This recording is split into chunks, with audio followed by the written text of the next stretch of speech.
नमस्कार। Excellence learner के इस ऑनलाइन क्लासरूम में आप सभी का स्वागत है। और इस चैनल्स के माध्यम से आज हम लोग पढ़ेंगे 7वीं कक्षा के हिंदी पाठ्यपुस्तक में संकलित एक कविता विप्लव गान। इस विप्लव गान के रचयिता श्री बालकृष्ण शर्मा नवीन जी हैं। बालकृष्ण शर्मा नवीन जी, यही है बालकृष्ण शर्मा, इस कविता के रचयिता और कवि। बालकृष्ण शर्मा नवीन जी ने स्वाधीनता संग्राम में बढ़ चढ़कर हिस्सा लिया था। वे एक स्वाधीनता सेनानी थे। भारत आज़ाद होने के बाद वे उत्तर प्रदेश के सहारनपुर से संसद सदस्य भी निर्वाचित हुए और जिंदगी के अंतिम क्षणों तक वे भारतीय संसद के राज्यसभा के सदस्य भी थे। क्योंकि यह कविता उस समय लिखी गई थी जब अपना देश गुलामी की जंजीर में जकड़ा हुआ था। गुलामी की जंजीर से जकड़ा यह देश विद्रोह का स्वर बुलंद करना चाह रहा था, विद्रोह का स्वर का सृजन करना चाह रहा था, ताकि गुलामी की जंजीर को तोड़ा जा सके और फिर आज़ादी की दुल्हन को अपने आंगन में उतारा जा सके। इस कविता के माध्यम से कवि ने अपने इस विद्रोही स्वर को मुखरित किया है। कविता में हम देखेंगे कि श्री बाल कृष्ण शर्मा नवीन जी अपने आप से, अपने अंदर जो उनका छुपा हुआ कवि है, उनसे बात करते हैं और उनसे अपेक्षा करते हैं कि इस तरह का आज गान गाया जाए, इस तरह की तान छेड़ी जाए जे कि संसार में उथल पुथल मच जाए। समाज में जो व्याप्त बुराइयां हैं उनका भी नाश हो, साथ ही साथ एक नया सृजन हो, और जिस सृजन का आधार स्वाधीनता हो। तो यहाँ इनका जो यह क्रोध है, इनकी जो यह असंतुष्टि है, असंतुष्टि में भी इनका एक निर्माण छिपा हुआ है। इस कविता की यह विलक्षण विशेषता है। आइए इस कविता के भावों को पढ़ने का प्रयास करें। विप्लव गान। विप्लव मतलब होता है क्रांति। इस शीर्षक जो है इस कविता का यह बताने के लिए काफ़ी है कि शीर्षक में क्रांति का आह्वान किया गया है, क्रांति का बखान किया गया है, क्रांति का गान किया गया है। आइए, कभी कुछ ऐसी तान सुनाओ जिससे उथल पुथल मच जाए, एक हिलोर इधर से आए, एक हिलोर उधर से आए। कविता के प्रारंभिक पद बंध में ही कवि अपने अंदर में छुपे हुए कवि मन से यह आह्वान करना चाह रहा है कि आज एक ऐसा गान, एक ऐसी कविता, एक ऐसे तान का निर्माण किया जाए जिससे उथल पुथल मच जाए। मतलब एक क्रांति का सृजन किया जाए, एक क्रांति का आह्वान किया जाए, है ना। इससे क्या हो, और वह क्रांति कैसे हो? वो क्रांति चहुं ओर हो, किसी जगह विशेष पर केंद्रित वह क्रांति नहीं हो। इसलिए कवि कहता है एक हिलोर इधर से आए, एक हिलोर उधर से आए। मतलब चहुं ओर से उस क्रांति का जो क्षेत्र है वह क्षेत्र सीमित न हो, बल्कि व्यापक क्षेत्र में हो, ताकि वह क्रांति कुछ नया कर पाए। क्योंकि हम लोगों ने देखा था 1857 की जो क्रांति हुई थी वो कुछ क्षेत्र विशेष तक सीमित थी। इसलिए आज कभी उस प्राचीन इतिहास से सीख लेते हुए कह रहा है कि आज क्रांति कैसी चाहिए? ऐसी क्रांति चाहिए जिससे कि चारों ओर जिसका व्यापक असर पड़े। ठीक, अब देखिए कवि के इस मांग पर उनके अंतस्थल में बैठा हुआ उनका कवि मन क्या प्रत्युत्तर दे रहा है, उन्हें क्या जवाब दे रहा है। कवि कह रहा है, सावधान मेरी वीणा में चिनगारियां आन बैठी हैं, टूटी हैं मिज़राबें, अंगुलियां दोनों मेरी ऐठी हैं। कवि कह रहा है कि सावधान मेरी वीणा में चिनगारियां आन बैठी हैं, टूटी है मिज़राबें। ये मिज़राब क्या होता है? वीणा या सितार या गिटार को बजाने के समय वादक जो होता है अपनी उंगली में कुछ विशेष अंगूठी की तरह चीज़ पहनता है जिससे कि उसे बजाने में सहूलियत होती है। तो उसी तरह से जिस अंगूठी की तरह की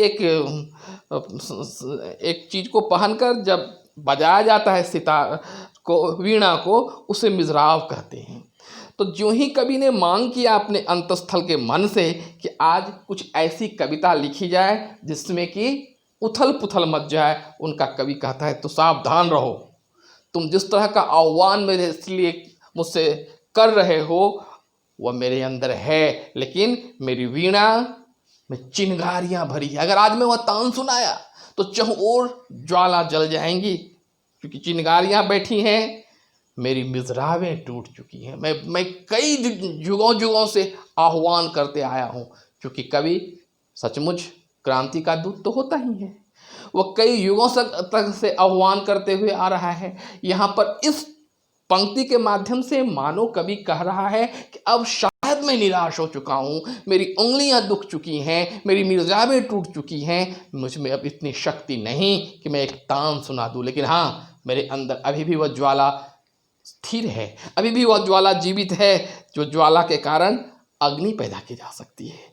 चिंगारी अभी भी मेरे अंदर है, भले ही मेरी मिर्जा में टूट गई हो और मेरी दोनों उंगलियां ऐंठी हैं मतलब दर्द है उसमें। आगे, कंठ रुका है महानाश का, मारक गित्त रुद्ध होता है, आग लगेगी क्षण में, हृदय तल में अब क्षुब्ध युद्ध होता है। कवि कह रहे हैं कंठ रुका है महानाश का। जिस गान को मैंने अब तक सृजित किया है, जो गान हमारे अंदर बन चुका है, वह अभी तक बाहर नहीं निकला, वो अंदर में ही रुद्ध है। वो कैसा गान है? मारक गान है, किसी को भी मार सकने वाला। किसको मारने के लिए इंगित किया गया है?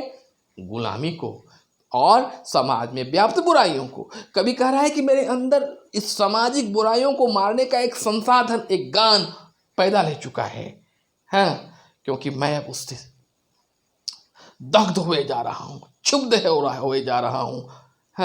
झाड़ और झंखाड़ दग्ध है इस ज्वलंत गायन के स्वर से।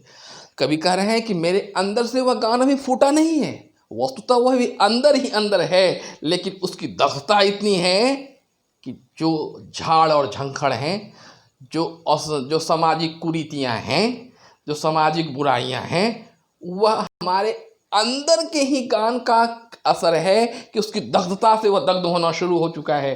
भले ही मेरा गान अभी भी रुद्ध है, लेकिन उस रुद्धता गान के का केवल क्रोध को देखकर गान नहीं निकला। अभी उस गान का एक कह सकते हैं कि उसकी एक परछाई दिखाई पड़ रही है, या उसका आने का एक संकेत मात्र हुआ है, और इस संकेत के ही कारण बाहर में जितनी भी व्याप्त कुरीतियां हैं वो जल उठी हैं, दग्ध हो उठी हैं।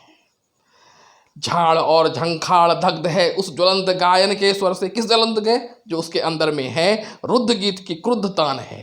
तान गान शुरू होने के पहले गायक लोग कुछ एक सरगम और तान बोलते हैं, है ना, जिससे पता लग जाता है कि वह गान किस राग या रागनी में बद्ध है। कभी वही कह रहा है कि अब तक मैंने उस गान को बाहर निकाला नहीं, केवल तान छेड़ा है, और इसकी देखो उसके मारक क्षमता कि उस तान के कारण दग्ध हो रहा है झाड़ और झंखाड़। झाड़ और झंखाड़ यहाँ पर व्याप्त कुरीतियों को की ओर कवि ने संकेत किया है। आगे, कण कण में है व्याप्त वही स्वर, रोम रोम गाता है वह ध्वनि, वही तान गाती रहती है, कालकूट फण की चिंतामणि। कण कण में है व्याप्त। कवि ने कहा कि क्रांति तुम्हें ऐसी उड़ा ले, ऐसा पैदा कर दिया है कि मेरे अंदर कण कण में वह दिखाई पड़ रहा है। मेरे अंदर कूट कूट कर क्रांति भर चुकी है, और मेरा रोम गान कर रहा है, उद्वेलित हो रहा है मेरा मन। वही तान, कौन सा तान? जो कालकूट में है। कालकूट एक मारक विष है। कहा जाता है कि जब समुद्र का मंथन हुआ था, तो समुद्र के मंथन के समय यह कालकूट विष की उत्पत्ति हुई थी। तो यह कालकूट है। फणी मतलब सांप का पर्यायवाची शब्द, और चिंतामणि एक ऐसा मणि जो कहा जाता है सांप के मस्तक पर पाया जाता है। यहाँ पर देखिए, तीनों जो उपमाएं दी हैं कवि ने, वह तीनों उपमा संबंधित है नाश करने की, जिसमें नाश करने की क्षमता हो। कालकूट मारक, सर्प साक्षात मौत का प्रतीक, और उसके ऊपर चिंतामणि। कह रहा है कि इस मौत को भी में भी चिंतामणि मतलब यह मौत केवल मारक वाला नहीं है, यह मौत है उसके लिए मारक जो हमारी बुराइयां हैं, और उनके लिए जब वह बुराइयों का नाश होगा तो चिंतामणि की तरह चमचमाता हुआ अच्छाइयाँ यहाँ पर दिखाई पड़ेंगी। इसलिए बुराई में भी, मारकता में भी जीवंतता और मारकता में भी अमृत को ढूंढने का प्रयास किया है कवि ने। वे कह रहे हैं कण कण में है व्याप्त वही स्वर, उनके अंदर में वही मारकता का स्वर व्याप्त है। रोम रोम गाता है वह ध्वनि, उनका हर एक रोम में वही ध्वनि, वही तान गान कर रही है। कौन सी तान? जो तान कालकूट में है, जो तान फणी में है, लेकिन वह चमक रहा है चिंतामणि मणि की तरह। ठीक है। अंतिम पद, आज देख आया हूँ जीवन के सब राज समझ आया हूँ, भ्रुविलास में महानाश के पोषक सूत्र परख आया हूँ। कवि कह रहे हैं कि आज मैंने जिंदगी को बड़े करीब से देखा है, मुझे आज जिंदगी की महत्ता समझ में आई है, और इसलिए भ्रुविलास मतलब होता है भ्रिकुटी, आपकी जो भौवें होती हैं उसमें मैं महानाश का पोषक सूत्र भर आया हूँ।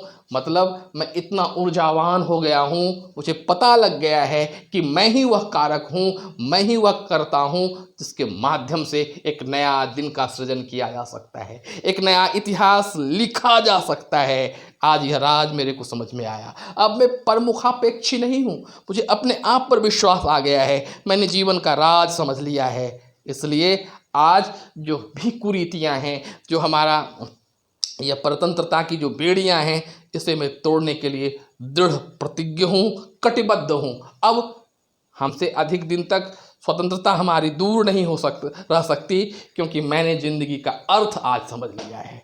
और जब अर्थ समझ लेते हैं तो फिर लक्ष्य हमसे दूर नहीं रहता। लक्ष्य की प्राप्ति करने के लिए अंदर की जो उत्साह है वो मुझे उत्प्रेरित करती रहेगा, यह कवि आज कहना चाह रहा है। तो इन कविता के माध्यम से, विप्लव गान के माध्यम से, एक जो सोई हुई समाज थी उस समय की, जिस समय अपना देश गुलाम था, उसे झंझकोर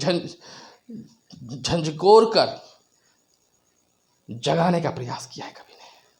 वह समाज जो कि तंद्रा में डूबी हुई थी, उनकी तंद्रा को तोड़ने का प्रयास किया है। और इस प्रयास में कवि कहता है यदि नाश भी हो जाए तो चिंता की बात नहीं, क्योंकि जब जर्जर समाज टूटेगा, उसका विनाश होगा, तभी तो एक नए समाज, नया युग और नई पद्धति का निर्माण किया जाएगा। ठीक है। मुझे विश्वास है बच्चों कि आपको यह कविता समझ में आ गई होगी। और अब आपकी बारी। अगर आपको यह कविता अच्छी लगी तो प्लीज़ मेरे इस चैनल को सब्सक्राइब कर लें, और जिन लोगों ने अब तक सब्सक्राइब कर लिया है उनसे मेरे यह विशेष गुजारिश होगी, एक रिक्वेस्ट होगा, अधिक से अधिक शेयर करें। आपके पाठ्यपुस्तक के अंग्रेजी इंग्लिश के भी बहुतेरे पोएम को मैंने इस चैनल में अपलोड कर दिया है। प्लेलिस्ट को में जाकर उस पोएम को आप देख सकते हैं। निश्चित तौर पर वह आपके लिए फ़ायदेमंद होगा। इसके अलावा यदि किसी अन्य विषय के संबंध में आपको कुछ भी जानकारी लेनी हो, निसंकोच कमेंट्स बॉक्स में जाकर लिखें। मैं आपको विश्वास दिलाता हूँ तत्क्षण मैं आपकी समस्या को दूर करने का प्रयास करूँगा। ठीक है। आज के लिए इतना ही। अगली बार मिलते हैं कुछ नए पाठ और कुछ नई व्याख्याओं के साथ। धन्यवाद।